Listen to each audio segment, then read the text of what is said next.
Hi friends, இன்றைக்கி நம்ம வீடியோவில் ஒரு சூப்பரான ஆப்பை பற்றின இன்ஃபர்மேஷன் தான் பார்க்க போகிறோம். This video sponsored by Bymode shopping app. Bymode shopping app is one of the online shopping app. இந்த ஆப்பை நீங்கள் டவுன்லோட் பண்ணணும் அப்படின்னா ப்ளே ஸ்டோர் அண்ட் ஆப் ஸ்டோரில் போய் டவுன்லோட் செஞ்சுக்கலாம். இதை பற்றின லிங்க்கை நான் டிஸ்கிரிப்ஷனில் ஆட் பண்ணியிருக்கிறேன். அதையும் செக் பண்ணி பார்த்து டவுன்லோட் பண்ணிக்கோங்க.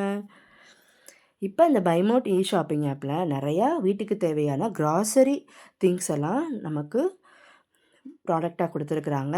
இதை செக் பண்ணி பார்த்து பர்ச்சேஸ் பண்ணுங்கள். இப்போ சூப்பராக ஒரு ஆஃபரில் போய்கிட்டு இருக்கிற வெல்கம் கிட்டையும் நீங்கள் பர்ச்சேஸ் பண்ணி பார்த்து கமெண்ட்டில் சொல்லுங்கள். இப்போ வாங்க நம்ம வீடியோக்குள்ளே போகலாம். இன்றைக்கி ஒரு வெஜ்ஜு பிரியாணி எப்படி செய்கிறதுன்னு தான் பார்க்க போகிறோம். வாங்க எப்படி செய்யலான்னு பார்க்கலாம். நம்ம சேனலை ஃபஸ்ட் டைம் பார்க்குறீங்க அப்படின்னா சப்ஸ்கிரைப் பண்ணிவிட்டு பாருங்கள். சப்ஸ்கிரைப் பண்ண மறந்துடாதீங்க. இப்போ இதுக்கு தேவையான பொருட்கள் என்னென்னு பார்த்துடலாம். பட்டை, சோம்பு, கிராம்பு, ஸ்டார் பூவு இதெல்லாம் எடுத்துக்கிறேன். இப்போ 3 பெரிய வெங்காயம் கட் பண்ணி வச்சுருக்கிறேன். 4 பச்சை மிளகா, கூடவே தக்காளி, கொத்தமல்லி, புதினா எடுத்துருக்கிறேன். இப்போ வெஜ்ஜு பிரியாணிக்கு தேவையான பட்டாணி, கேரட்டு, பீன்ஸையும் கட் பண்ணி வச்சுருக்கிறேன். உங்களுக்கு எந்த ஷேப்பில் வேணுமோ அந்த ஷேப்பில் நீங்கள் கட் பண்ணிக்கோங்க. இஞ்சி பூண்டு பேஸ்ட்டு, இது எங்கள் வீட்டில் விளைஞ்ச அரிசி, பாஸ்மதி அரிசி. நான் 2 டம்ளர் அளவுக்கு அரிசி எடுத்துருக்கிறேன். இந்த தண்ணி 1 டம்ளருக்கு 1 டம்ளர் அரிசிக்கு 2 பங்கு தண்ணி எடுத்துருக்கிறேன். இப்போ தாளிப்புக்கு ஒரு குக்கர் எடுத்துக்கலாம். தேவையான அளவு தண்ணி எண்ணெய் ஊற்றி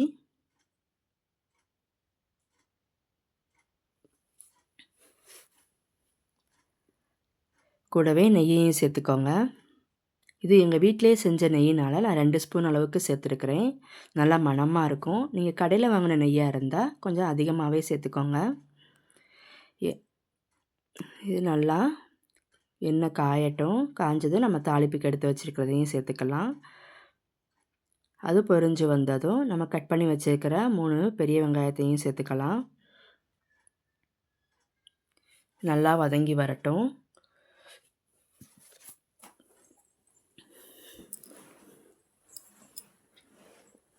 இப்போ இந்த மாதிரி வதங்கி வரட்டும். வந்துருச்சு. இப்போ நம்ம கட் பண்ணி வச்சுருக்கிற 4 பச்சை மிளகாவையும் சேர்த்துக்கலாம்.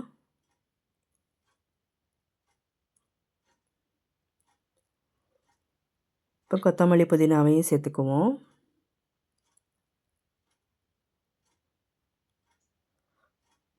இதை நல்லா கிளறி விட்டுட்டு நம்ம கட் பண்ணி வச்சுருக்கிற தக்காளியை சேர்த்துக்கலாம். தக்காளியை நீங்கள் அரைச்சி கூட சேர்த்துக்கோங்க. நான் சின்ன சின்னதாக கட் பண்ணி சேர்த்துருக்கிறேன்.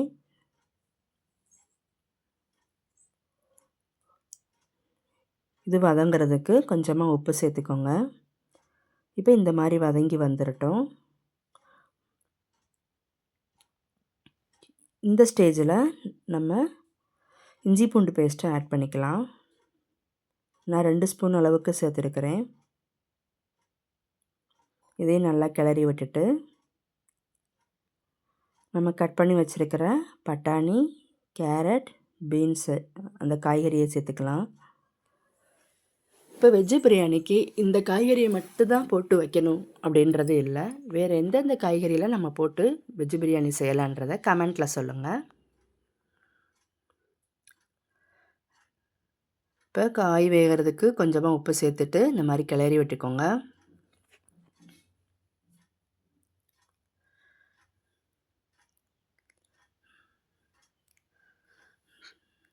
இந்த மாதிரி கிளறிட்டு மூடி போட்டு கொஞ்சம் நேரம் மூடி வச்சுருங்க. சிம்மில் வச்சு காய் ஒரு 3/4 பதத்துக்கு வெந்து வரட்டும். இப்போ இந்த பதத்துக்கு வெந்து வந்ததும் நம்ம காரத்துக்கு மிளகாய்த்தூளை ஆட் பண்ணிக்கலாம். நான் ஆல்ரெடி 4 பச்சை மிளகாய் சேர்த்துருந்தேன். இப்போ மிளகாய்த்தூள் சேர்க்குறேன். உங்களுக்கு கண்ணில் தண்ணி வர மாதிரி காரம் வேணும் அப்படின்னா நீங்கள் அதிகமாக சேர்த்துக்கோங்க. கரம் மசாலா,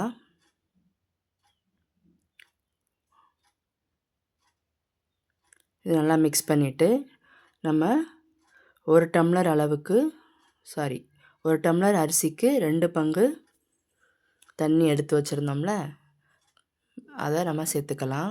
நான் 2 டம்ளர் அரிசி எடுத்தேன், அதனால் 4 பங்கு தண்ணி ஊற்றிருக்கிறேன். இப்போ உப்பையும் காரத்தையும் செக் பண்ணி பார்த்துக்கோங்க. ஏன்னா நம்ம அரிசி போடும்போது உப்பும் காரமும் கம்மியாகிறதுக்கு வாய்ப்பு இருக்குது. அதனால் நீங்கள் அதை செக் பண்ணி பார்த்துட்டு தேவைன்னா இன்னும் கொஞ்சம் சேர்த்துக்கலாம். இப்போ இந்த மாதிரி கொதிச்சு வந்துடட்டும். நல்லா கொதிச்சு வந்துருச்சு. இப்போ இந்த ஸ்டேஜில் நம்ம கழுவி ஊற வச்சுருக்கிற நம்ம அரிசியை சேர்த்துக்கலாம். இந்த மாதிரி தண்ணியை எடுத்துட்டு தண்ணி இல்லாமல் அரிசியை மட்டும் இந்த மாதிரி கரண்டியில் அள்ளி போட்டுக்கோங்க.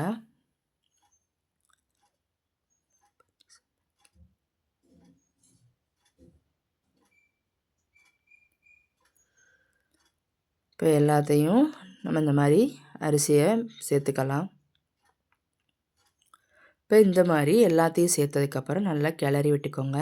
இப்போ இந்த ஸ்டேஜில் நம்ம வந்து குக்கரை மூடி வச்சு விசில் போட தேவையில்லை. நல்லா தண்ணி கொஞ்சம் வற்றி வரட்டும். இப்போ கொதி வந்துருச்சு. இப்போ இந்த மாதிரி தண்ணி கம்மியாகி அரிசி நல்லா தெரிய ஆரம்பிச்சிருச்சு. இப்போ இந்த ஸ்டேஜில் நல்லா கிண்டி விட்டுட்டு இப்போ கொஞ்சம் உப்பை செக் பண்ணி பார்த்துட்டு காரத்தையும் செக் பண்ணி பார்த்துட்டு விசில் போட்டுடலாம். நான் 2 விசில் அளவுக்கு நான் வைக்க போகிறேன். இப்போ 2 விசில் வச்சாச்சு. இப்போ பாருங்கள் எப்படி இருக்குன்னு பார்ப்போம் பிரியாணி. இப்போ செம்மையாக வந்திருக்கு. நல்லா கிளறி விட்டுக்கோங்க. நான் சுட சுட இருக்கிறனால அப்படியே மொபைலையே வந்து தாக்குது.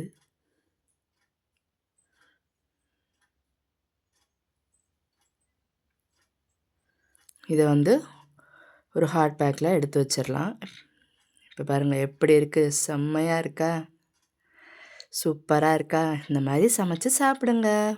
லவ் பண்ணி சமைங்க, லைக் பண்ணி சாப்பிடுங்க. தேங்க்யூ.